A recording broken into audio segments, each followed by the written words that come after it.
Eu tenho por rotina analisar aqui os comentários dos membros, eu vejo o que eles estão precisando que eu traga no canal, faça vídeo de membros, então os membros têm prioridade aqui.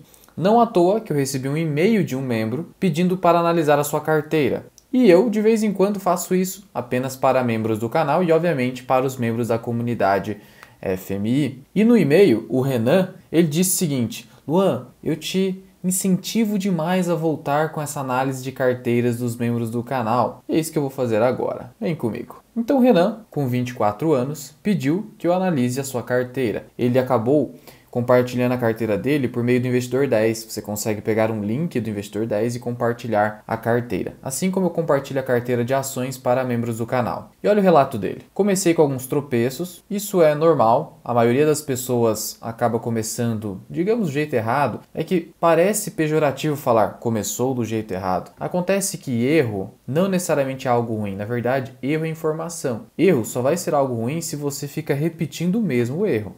Se você errou, aprendeu e melhorou, o erro não foi algo ruim. Decorre da nossa tentativa e erro, da experimentação. Ele falou que começou em 2020, quando comprou a primeira ação JHSF3 por recomendação de um amigo. E para surpresa dele, a ação disparou. Ele teve sorte, então é a sorte de principiante. Também tem o azar de principiante. É tudo algo que está fora do nosso controle, da senhora Fortuna. A ideia inicial era lucrar com a venda. Geralmente é assim que a gente acaba investindo. É uma ideia equivocada de investimento? Eu não vou dizer que é uma ideia equivocada de investimento, mas é uma ideia mais arriscada. Por que não é equivocada? Porque tem gente que só investe em empresas fora da bolsa de valores e investe com esse propósito de valorização para posterior venda, para obter ganho de capital. Está tudo certo? Não tem problema. Só que é uma maneira mais arriscada. O que o investidor de bolsa de valores deveria buscar majoritariamente, em primeira mão? Rendimentos, dividendos. Por quê? Se você criar a sua empresa hoje do zero, teoricamente você não está agora visando vender a sua participação na empresa ou a totalidade da sua empresa para obter ganho de capital. Você quer extrair os lucros da sua empresa. Então eu ia com essa mentalidade de sócio-dono, um pequeno dono, como diz o Barsi, de um negócio já validado lá da Bolsa de Valores. Aí ele disse: achando que subiria para sempre, a gente acaba pensando, segurei e vi voltar ao preço de compra. Isso é bem clássico. Eu costumo dizer o seguinte: o rebalanceamento de carteira pode parecer algo idiota no primeiro momento, mas ele evita aquela sensação de ser feito de otário pelo mercado. Por quê? Principalmente com empresas small caps, empresas que são mais voláteis. Porque se você não reequilibrar a carteira vendendo o seu excesso de lucro, aquela valorização expressiva que você teve, o mercado irá devolver. Assim como as coisas sobem, as coisas descem, ainda mais na loucura do mercado financeiro. Pânico, medo são sentimentos que estão sempre presentes nas oscilações de preços da Bolsa de Valores. Sendo investidor consciente, você entende que eu não vou zerar uma boa posição, eu não vou arrancar as flores da minha carteira, mas eu sei que eu preciso aparar essas flores de vez em quando, uma vez por ano ou em movimentos excepcionais, a fim de pegar esse lucro e colocar em outra classe da minha carteira, outra classe de ativo ou então uma outra ação, se for o caso. Na mesma época, os fundos imobiliários começaram a me chamar a atenção, já que me apareciam vários vídeos sobre. Ali foi a ascensão dos fundos imobiliários. Por quê? Juro baixo, só que agora a gente está vendo que com juro alto, que é a realidade predominante no Brasil, o fundo imobiliário tem dificuldade aí de conseguir concorrer com as taxas dos títulos públicos federais. Comprei algumas cotas, mas precisei do dinheiro e vendi uma parte. Me deparei com MMXM3, do Ike Batista, que agora está bem ativo de novo. Comprei a ação, que estava nas alturas, nunca mais consegui vender, porque aí faliu, já era. Outro amigo me contou que havia lucrado bem com Cash 3, famosa Amélios, que agora recentemente até está apostando em Bitcoin. Comprei, para piorar, comprei Magalu. Mal sabia que elas estavam no topo, vi ambas despencando. Empresas assim, quando o juro está muito baixo, obviamente elas estão no topo. Óbvio, agora que ele já passou por isso e eventualmente não foi devidamente preparado para isso. Só que tem uma coisa, no mundo ideal as pessoas já começam fazendo alguma coisa sabendo tudo. No mundo ideal, no mundo das ideias, na ingenuidade epistêmica. Por quê? Porque só se aprende fazendo, não se aprende na teoria. Se você só estudar e nada fazer, não colocar a pele em risco, você não vai aprender. Isso eu te garanto.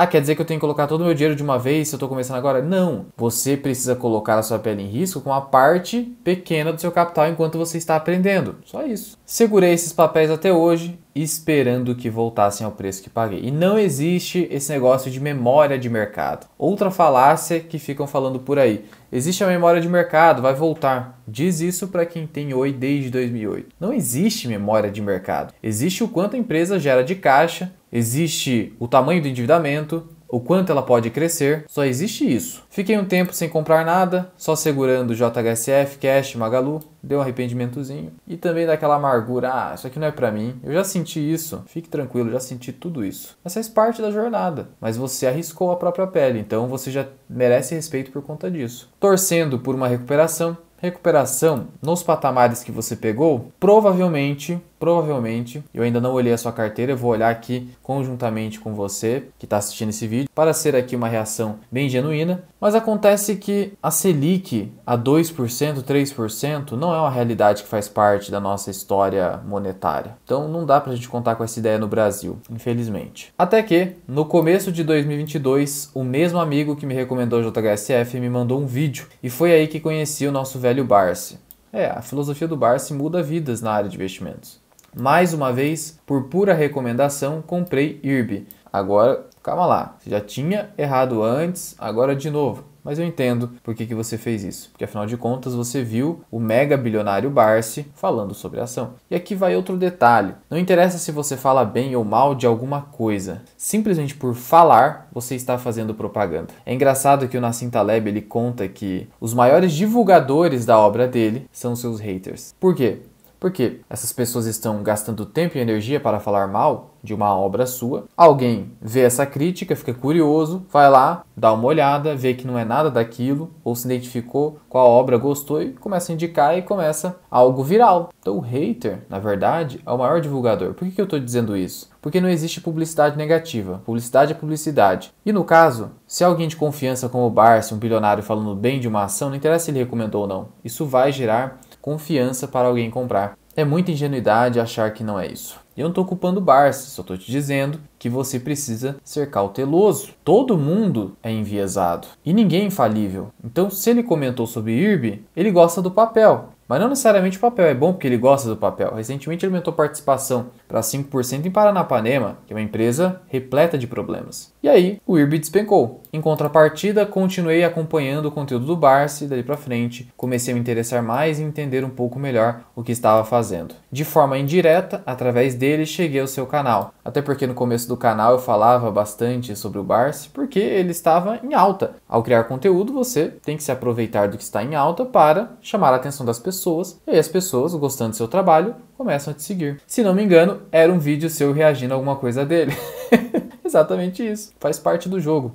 Lembro que seu conteúdo era bem parecido com o dele, falando das bests. Passei então a te acompanhar e com isso acredito que melhorei e aprendi muito. Desde então venho investindo de forma consistente. Até pouco tempo atrás estava muito focado só em ações, mas agora tenho olhado mais para renda fixa, Bitcoin e estudado formas de se expor ao exterior. Muito importante. Por quê? Porque um portfólio perene, permanente, é um portfólio que não está em apenas uma direção, só ações, só fundos imobiliários, só Bitcoin. É um portfólio que está diversificado em classes de ativos diferentes, de tal modo que você consegue passar pelas situações macroeconômicas adversas com mais facilidade. Sobrevivência. A sobrevivência precede a vitória. Então eu só vou vencer no mercado financeiro se eu sobreviver. E se eu estiver completamente errado a respeito da direção de um ativo, eu posso não sobreviver até lá. Essa aqui é a ideia. Meu objetivo é atingir a liberdade financeira, bater os primeiros 100 mil reais e um dia alcançar o tão sonhado milhão. E vai conseguir. É uma questão de tempo. Claro que precisa investir bem, precisa ter consistência. Investir bem por quê? Porque R$1 milhão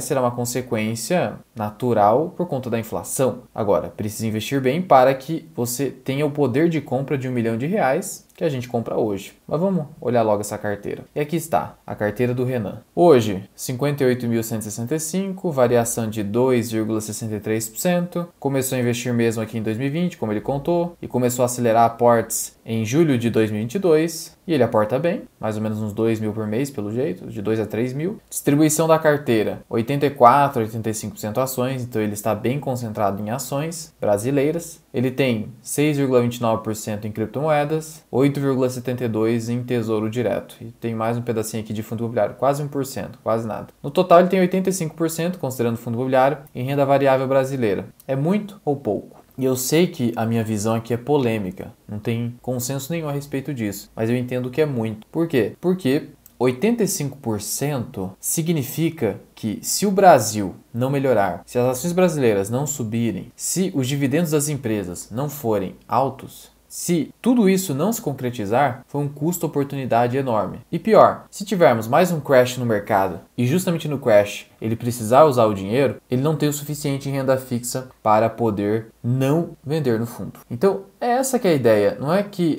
eu não suporto a volatilidade. Você suporta a volatilidade quando tudo está normal, quando as coisas estão acontecendo dentro da normalidade, mas e nos momentos anormais da nossa vida prática? Esse é o problema. Então, a gente precisa aumentar essa renda fixa aí o quanto antes. Mas vamos olhar aqui a carteira de ações. Começa com o Banco do Brasil, a um preço médio de R$ 23,57, comprou num bom preço médio. Deixa o preço teto das ações também na área de membros, na comunidade FMI, onde você tem acesso ao meu treinamento, Formação Birá Invest. Vou deixar o link aqui na descrição e no primeiro comentário fixado. Vale segunda posição. Hoje, quando você olha para preço-alvo das corretoras e bancos, está entre R$ 65 a R$ 70 reais. Esse seria o preço justo hoje de Vale. E ela está R$ 49, então ela está com desconto, mas olha o problema. Como a gente já está concentrado aqui nessa carteira em ações, não dá para abaixar esse preço médio. Não dá. Senão eu vou estar concentrando ainda mais quando eu já tenho muito. Esse é o problema. Sanepar, terceira posição. Então aqui eu tenho setor financeiro, bancário. Aqui eu tenho setor de mineração, aqui é commodity. Aqui eu tenho saneamento básico, um Sanepar. E antecipo que as três ações estão abaixo do meu preço teto. A Engie também, uma elétrica, geradora de energia elétrica. Bradesco, uma segunda ação do setor financeiro. Busque não ter tantas ações do mesmo setor, não faz muito sentido. Escolha apenas uma ou duas. Você pode ter duas em algum movimento migratório de capital ou realização de lucro de uma ação para passar para cá, por exemplo. Esse é o tipo de coisa que faz sentido. Por quê? Porque se eu já acumulei um alto lucro aqui, 15% não é um alto lucro, mas supondo que fosse, eu poderia fazer realizações parciais apenas para equilibrar uma outra ação que está mais barata e com maior potencial de dividend yield, por exemplo. Temos a BB Seguridade, acima dos R$ 40 reais. Então aqui, setor financeiro, no caso seguros. Outra elétrica, mas é uma distribuidora, tudo bem. Então eu tenho uma distribuidora, uma geradora aqui. Klabin, empresa centenária, beneficia-se da variação cambial em face do Brasil. Excelente companhia. Banco ABC, outro banco, um banco barato, small cap, beleza. Aí tem Sanepar 3, não tem necessidade de ter tanto a ordinária quanto a preferencial. Ele deixou, tudo bem,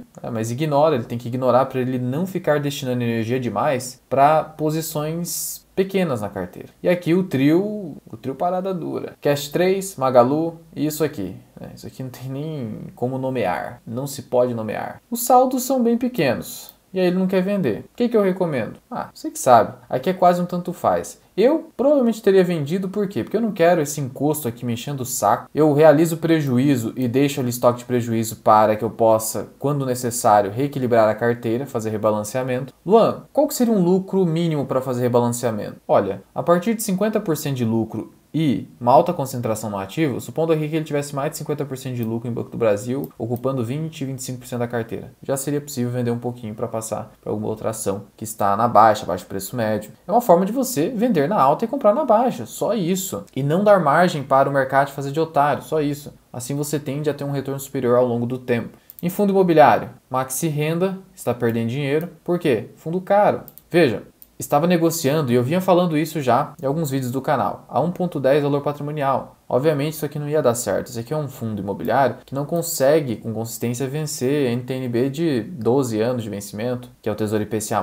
Então não vale a pena. Cripto, tá perdendo por quê? Porque foi se meter com isso aqui, ó, com esses memes aqui. Não se meta com meme, não vale a pena. A não ser que você queira especular com um pouquinho de dinheiro, beleza, quer especular? Mas olha só, ninguém ganha dinheiro com isso aqui, tá? Aqui vai uma verdade para você e não se engane com os canais de cripto. Não se engane. Ninguém ganha dinheiro com essas porcarias. Quando ganha é pura sorte. Pura sorte. E aí, você quer ficar dependendo demais da sorte? Claro que a sorte tem que nos beneficiar mesmo, só que a gente precisa ter uma estratégia de investimento que a sorte possa nos beneficiar. E a verdade é que a única estratégia para isso é a estratégia Barbell. Fiz até um vídeo para os membros do canal falando sobre a estratégia Barbell. Agora, Bitcoin, mesmo que você não tenha comprado no melhor dos preços, mas agora com essa correção até que você pegou no bom preço, você tá aí com lucrinho. E tesouro, você tem o quê? Você não tem nada de tesouro Selic, você não tem nada de caixa. Você colocou no Renda Mais, que é tão volátil quanto o Bitcoin, então precisa tomar cuidado. E o IPCA mais 2040, prazo longo. Então veja, além de você não ter o suficiente em renda fixa, que seria no mínimo 30% dessa carteira, 25% no mínimo de caixa, você só tem 8,72 e ainda em títulos sem liquidez diária. Então você está precisando aí facilmente colocar mais uns 30 mil, 25 a 30 mil reais só em Tesouro Selic, e no caso 2031, e parar com os aportes em ações, pelo menos nesse momento. Só voltar a aportar novamente quando você chegar pelo menos a 30 mil reais de Tesouro Selic. Ah, mas eu não estou perdendo dinheiro ou oportunidade por fazer isso? Deixa eu contar uma coisa. Sabe quanto está rendendo o Tesouro Selic? Está rendendo mais de 14% ao ano. Tá, em valores brutos, em líquidos, 1% ao mês. Você acha que isso é pouco? A maioria das ações nesse momento não vão te pagar isso. Mesmo que eu considere a valorização, ganho de capital. Então não precisa se afobar. Não tem nenhum tipo de gatilho aí que possa fazer as ações brasileiras super se valorizarem. E você já tem um volume bom. Então não se preocupe que o caixa no Brasil vai continuar rendendo bastante. É o que eu disse. Lembre-se do problema da indução. O problema da indução significa que apenas mais uma observação individual após 1 milhão de observações é capaz de anular essas 1 milhão de observações anteriores. É a lógica do cisne negro. Até a descoberta da Austrália,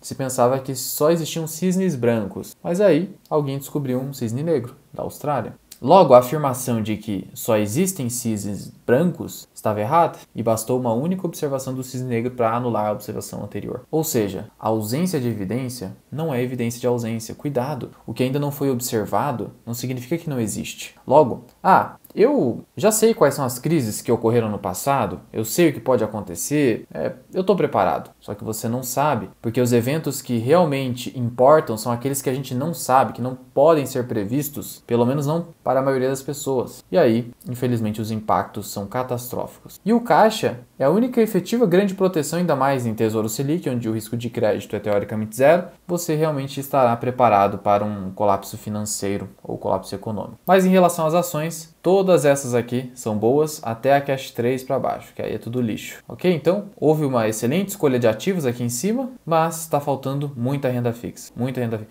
E nem é para aportar mais em fundo imobiliário também, porque no total aqui a gente está falando de renda variável brasileira. Precisamos contrabalancear isso aqui com renda fixa brasileira. E para você que é membro, principalmente se for da comunidade FMI, vou dar prioridade, é só mandar um e-mail para mim. Eu deixo o e-mail aqui embaixo na descrição, que eu vou olhar e se fizer sentido eu trago um vídeo aqui no canal. Agora, se não for o seu momento de se tornar membro, não tem problema. Eu vou deixar um vídeo aqui em cima, onde eu te ensino a escolher ações com apenas 3 indicadores, só que de forma superior a 99% dos investidores. Corre lá!